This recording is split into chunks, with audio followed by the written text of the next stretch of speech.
sa atin, yung tama, tama yun eh. Yung mali, doon natin siya punahin. Halimbawa, ito kapalpakan ni Trixie Angeles.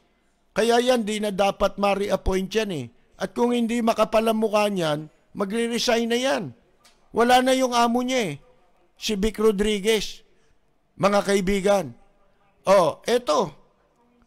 Alam ba ninyo na nung sila ay nasa New York, hindi ba may pinalabas sila na kumakain si Bongbong Marcos sa isang sasakyan, yung van, yung rolling van, di ba? Na naglalako ng pagkain. Sa New York, marami niyan. Pero dun sa lugar, doon sa lugar na kung saan kumain si Bongbong Marcos, hindi po yun lugar na merong ganong mga truck na naglalako ng pagkain. Wala hong ganon sa lugar na yon. Sa New York yon. Pero yun ay parang inilagay doon sa tapat ng hotel ni Marcos. Ano yun eh? Maselang lugar yun. Hindi ka pwedeng maglako ng pagkain doon. Una, parang ginagaya nila yung nag-isip nun. Hindi naman iniisip ni Bongbong yun eh. Hindi naman siya nag-isip nung spin na yun eh. Ang gumawa ng spin na yun, yung mga tao niya. Katulad ni Trixie Angeles. At saka yung mga isinama nitong vlogger dyan sa biyahe ni Bongbong Marcos sa New York. Sila nag-spin nun. Ginaya nila yung ginawa ni Pinoy. Si Pinoy, nung nagpunta sa New York at kumain ng hotdog, sa truck, na naglalako ng hotdog, siya mismo nag-isip nun. Bakit? Dati na siyang galing dun eh. At saka, alam niyo naman na naging buhay nila, hindi naman marangya pagdating sa Amerika. Diba? Pangkaraniwan silang tao. Dahil hindi naman sila napunta ron dahil anak sila ng presidente. Mga kaibigan, exiled si Ninoy doon. Mga kaibigan, di ba? Kaya alam niya yung mga yung mga bagay na yon. Nakakahalubilo nila mga pangkaraniwang tao lang sa Amerika. Yung ginawa na spin kay Bongbong Marcos, nakakahiya yun eh. Kasi ang daming nakakaalam na yung lugar na yon walang ganon na umi-standby yung truck doon para magbenta ng pagkain. Pangalawa, wala raw truck na sinasabi ng mga Pilipino sa New York na wala niyang ganyang truck na Pilipino may-ari na nagluluto ng Filipino foods. Sa madalit sabi, ito'y propaganda lang. Isinubo lang nila kay Bongbong Marcos, mga kaibigan, puro kapalpakan ang ginawa ni Trixie Angeles, hindi ba? Asan ang balita? Patungkol sa biyahe ni Marcos, kailangan bang siya magsabi na matagumpay niya ang naging pagbiyahe ko? Hindi niya dapat sabihin yun. Ang dapat magsabi nun ay yung balita, sapagkat makikita sa balita kung ano yung resulta ng kanilang ginawang pagbiyahe. Meron bang nagpirmahan ng kontrata? Doon mo makikita kung successful ang pagbiyahe. Hindi dapat sinasabi yun nung presidente mismo na successful tayo. Pagtatawanan ka eh, mga kaibigan, lalo na kung hindi naman. Hindi ba? At ang totoo niyan, paano mag-i-invest dito yung mga wala pang kasiguruhan ang mga criteria para masabi nilang ligtas ang aking puhunan dyan, mga kaibigan. Ang daming ginawang kapalpakan nitong sila Trixie Angeles na ito. Puro pamblog ang ginawa hindi pambalita Dapat straight news ang pagbabalita, lalo sa mga ganyang pagbiyahe ng presidente. Ang pinakialaman ni Trixie Angeles, kung yung meron daw mga na postpone na schedule ng audience yung ibang leader ng ibang mga bansa, audience kay Biden. Isipin ninyo yun. Ano pakialam mo ron? Pre-secretary ka ba ng lahat ng bansa? Abay, may, ano ito?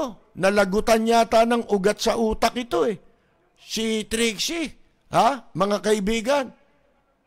Ibig sabihin, hindi niya alam ang trabaho ng media. Office of the Press Secretary yan, hindi yan office ng mga vlogger. Ha? O ano ginawa niya?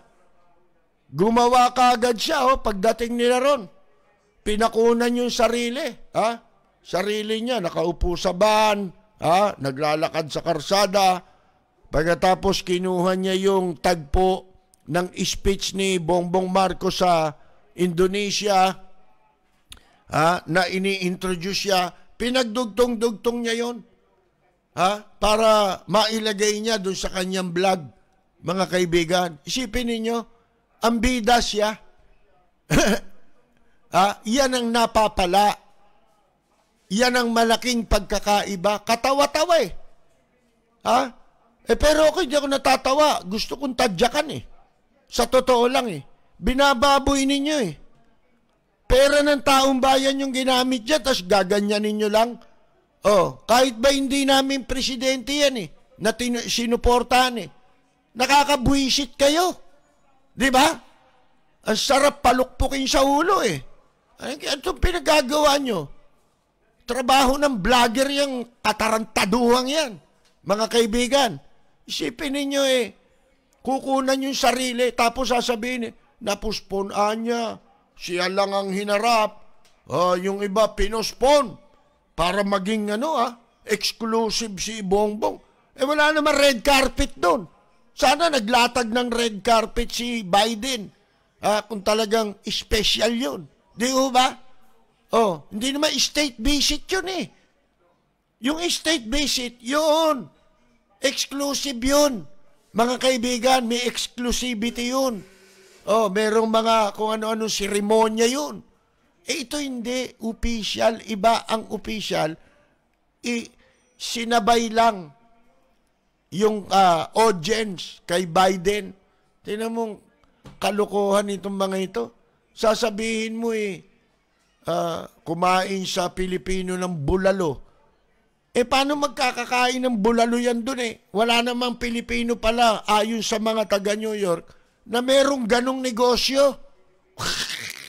Mga kaibigan, yung lugar na kinaroroonan nung tinuluyan nilang hotel, by the way, napakamahal na hotel noon. Nasa, magandang lugar sa New York na hindi tinatambayan ng mga truck.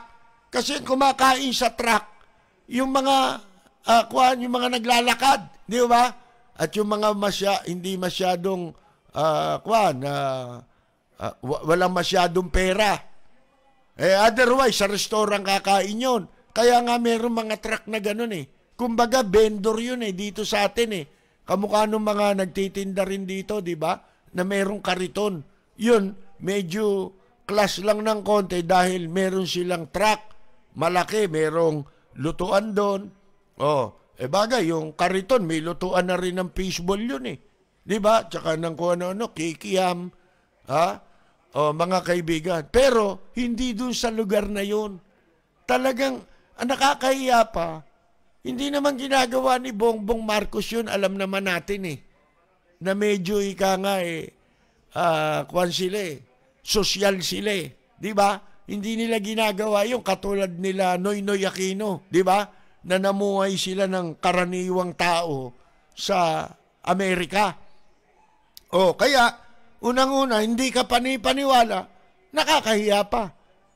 Lalabas, niloloko ninyo publiko. Sino may isip nun? Hindi naman iniisip ni Marcos yun eh. Mga kaibigan, kaya niya bang isipin yun?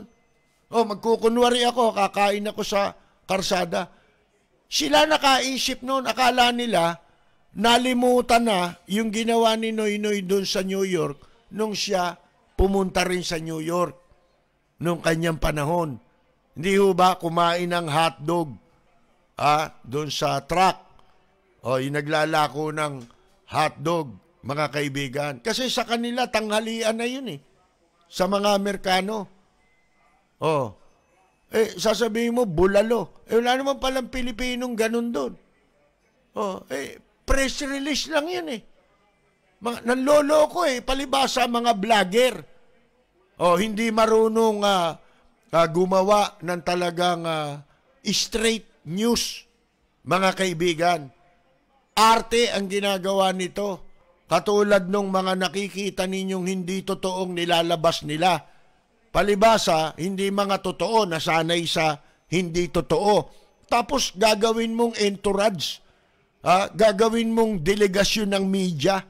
Samantalang nandun yung mga ilang nagko-cover dito na malalaking publication. Nag-cover doon, ang laki ng ginastos ng kanilang mga publication. Pagkatapos meron mga event na hindi sila sinabihan, hindi sila pinayagan. Akalain mo dapat haharap siya sa briefing ng media, yan si Trix Angeles. Ang ginawa nag video streaming, mga kaibigan, dinaan sa Zoom, yung pong press briefing, di sana hindi ka na lang umalis dito. Di ba? Ba't ka pa sumama ron? Hindi ka naman pala haharap. Nung panahon ni Ramos, nakakaharap namin si Ramos sa briefing mismo. Mas maraming pagkakataon na si Ramos ang nagpe-preside sa press briefing kasama yung mga cabinet. Meron pa nga isang beses, gabi, maggagabi na, nasa lubong ko yung si Attorney Manning Almario, veteranong media man yun mga kaibigan, anak niya yung nag-advance party dyan ngayon sa Kwan yung mahilig sa casino, inaanak ni Manning Almario. Nasa lubong ko si Attorney Manning Almario. Ang sabi niya sa akin, saan ka pupunta? Matutulog na ako, kako. Akyat na ako sa kwarto para matulog. Di, teka muna, samahan mo ko. Sabi ko, saan tayo pupunta? Pupunta tayo kay Ramos Bakit meron? Hindi, merong yata basta sumama ka, wala akong kasama yun pala, nandun yung mga opisyal na kasamang nagbiyahe ni Ramos. Sinamahan ko dahil si Attorney Almario, araw-araw kakwentuhan namin yan. Araw-araw, halos. Diyan sa isang lugar dyan sa Ermita. Mga kaibigan. Ngayon, pagdating namin sa hotel, pala, nandun pala si Ramos. Tsaka yung ilang mga official delegation ng gobyerno. Dahil magsasagawa ng kauna-unahang teleconference si Ramos dito sa Pilipinas. Sa Hawaii ito mga kaibigan. Pumwesto lang kami, parang audience lang kami na nakikinig doon. At binibigyan niya, kinukumusta niya ang kalagayan ng bansa natin sa pamamagitan ng mga naiwan dito na cabinet member. Unang-unang ang bumungad ang kausap niya nga ay si dating executive secretary Ruben Torres, mga kaibigan. Binibigyan niya binibrief siya at binibigyan niya ng instruction.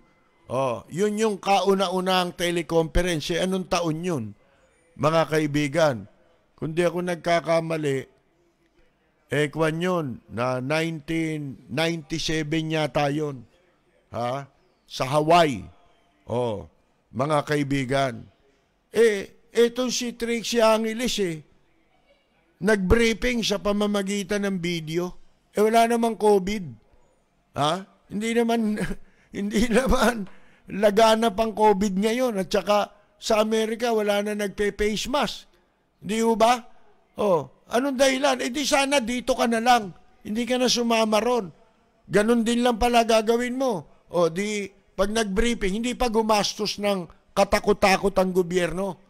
Oh, mga kaibigan, sa madaling sabi, wala itong nalalaman, mga kaibigan, sa trabahong kinalalagyan niya at pinaglagyan sa kanya ni Vic Rodriguez. Hindi niya nalalaman. Mag-resign ka na. Ang dami mo nang sabit. Tapos inaaway mo yung mga media. Ang pangunahing trabaho ng press secretary, magkaroon ka, gumawa ka ng maayos na pakikitungo sa mga miyembro ng media, hindi ng vlogger. Otherwise, palitan nyo yung pangalan ng opisina. Opisina ng vlogger ang itawag mo. Hindi ba, mga kaibigan? Press secretary ka press media yan hindi yan social media. Mainstream media. Ano ginagawa? Pagka alam nilang hindi bulahan, hindi nakikipagbulahan yung reporter, tatanggalin ka ron sa Malacanang, sa utos ng kanyang boss. Sino ba boss ni Trixie? Si Vic Rodriguez ba? Mga kaibigan, yan po, dapat palitan mo na yan. Hindi nila ma-emphasize yun, yung speech kanina ni Bongbong Marcos. Dapat naglabas ng press release ang Malacanang doon. Kasi pagkatapos ng mga event, immediately, may mga close-in writer ang presidente. Lahat ng sinasabi niya ay merong nagsusulat noon para ilabas, ipamahagi sa media. Lalo na kung limitado ang mga nakadalo. Kahit hindi pa limitado yan. Mga napag-usapan?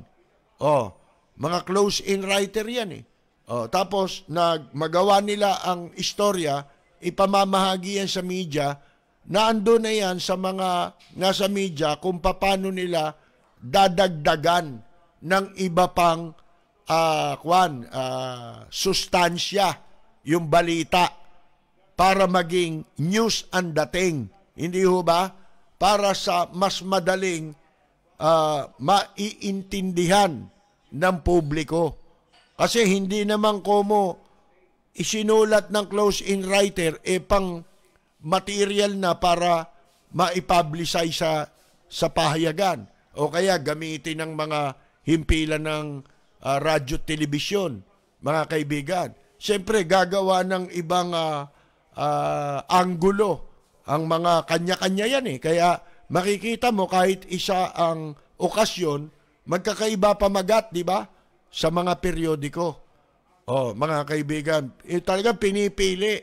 Merong nagsasala, may pumipili, kaya nga may editor, may kung ano-anong dadaanan yung balita mo para magkaroon ng value, ng kabuluhan yung ilalathala mo. Kasi hindi ka lang lathala na lathala sa dyaryo. Katulad ng gustong mangyari ni na Jinggoy Estrada, didiktahan na lahat.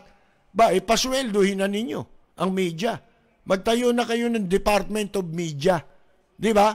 Yung susweldo na ang mga media practitioner para lahat ng gusto ninyong sabihin, sasabihin nila.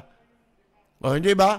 At yung mga magsasabi, ito ilabas nyo, magbayad kayo. Di ba? Paswelduhin nyo kami. Kayo nag-uutos sa amin Di ba? Anong katarantaduhan yung mga yun?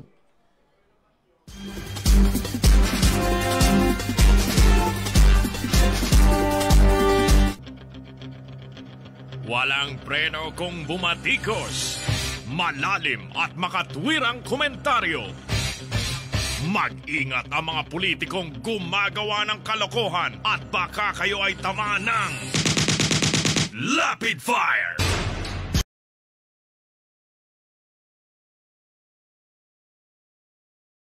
Etong si Teresita Angsi, founding chairman nitong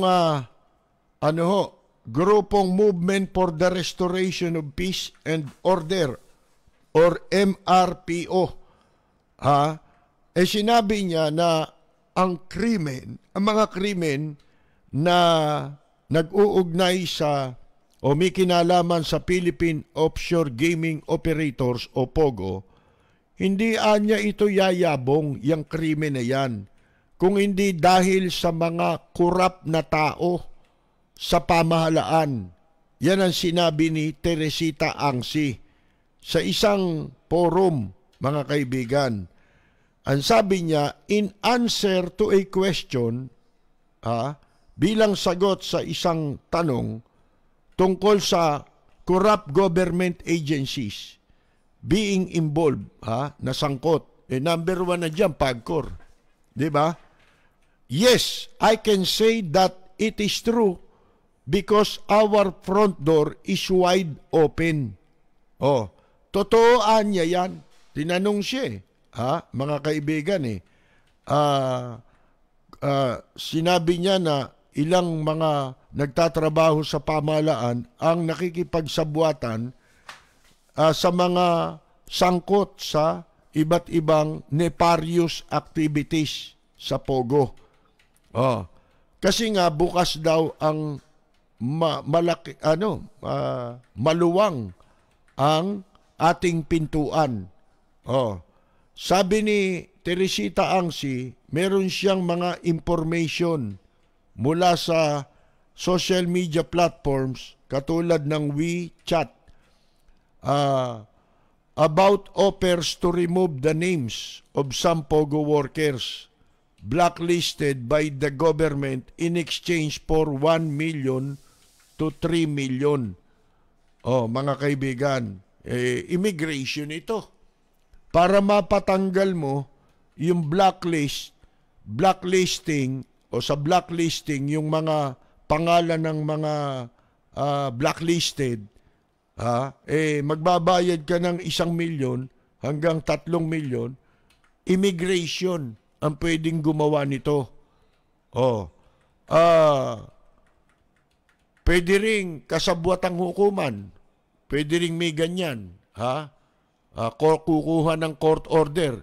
Pero sa immigration pa lang, kaya na nilang trabahuin yan Kasi meron silang Board of Inquiry, na meron silang parang ini-exercise na quasi-judicial powers patungkol sa mga dayuhan yan.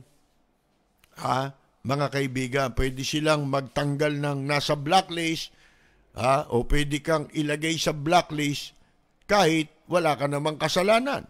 Basta gusto kang kikilan, mga kaibigan. Yun ang sabi niya talaga namang, yun ang sinasabi natin nung araw pa. Simula pa lang yan. Nagsisimula pa lamang na dumami dito yung POGO dahil dun sa visa upon arrival ni Aguirre na binabanata natin simula pa lang habang si Aguirre pa ang nakaupo sa Department of Justice at si Morente ang nasa immigration. Yan po. Ang sabi niya, 90% of the kidnapping cases are still POGO-related. 90% pa ng mga kaso ng kidnapping, so there is really no need to panic. Sabi niya sa Filipino-Chinese community. Hindi pa, ibig sabihin, hindi pa tayo kasali dyan. Puro mga sa POGO lang itong may kaugnayan nito na mga kinikidnap.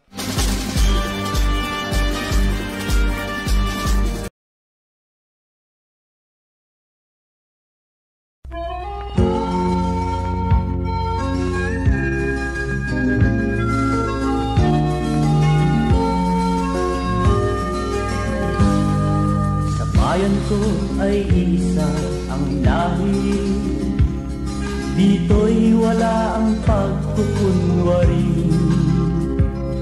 Hindi padagay, sadyang kilala sa daigdig, may pagkakaisa sa bawat nais. Ang bayan ko'y punong-puno ng yaman, bakit ito'y kailangan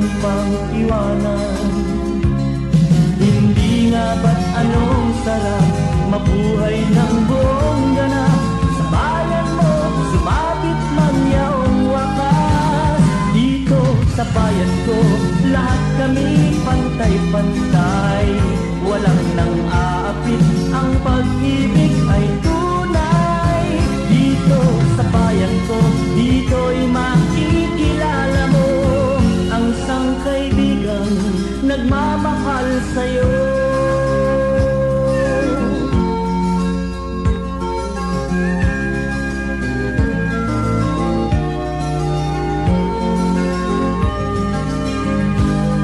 Ang bayan ko'y punong-puno ng yaman, bakit ito'y kailangan pang iwanan? Hindi nga ba't anong sarap mabuhay ng buong ganap sa bayan mo, sumapit mang yaong wakas. Dito sa bayan ko, lahat kami pantay-pantay, walang nang aapit, ang pag-ibig ay tunay. Dito sa bayan ko, dito'y makikilala mo ang mga kaibigang nagmamahal sa'yo. Dito sa bayan ko, lahat kami pantay-pantay, walang nang aapit, ang pag-ibig ay tunay. Dito sa bayan ko, dito'y makikilala mo ang isang kaibigan, ang mga kaibigan, ang bawat kaibigan na totoong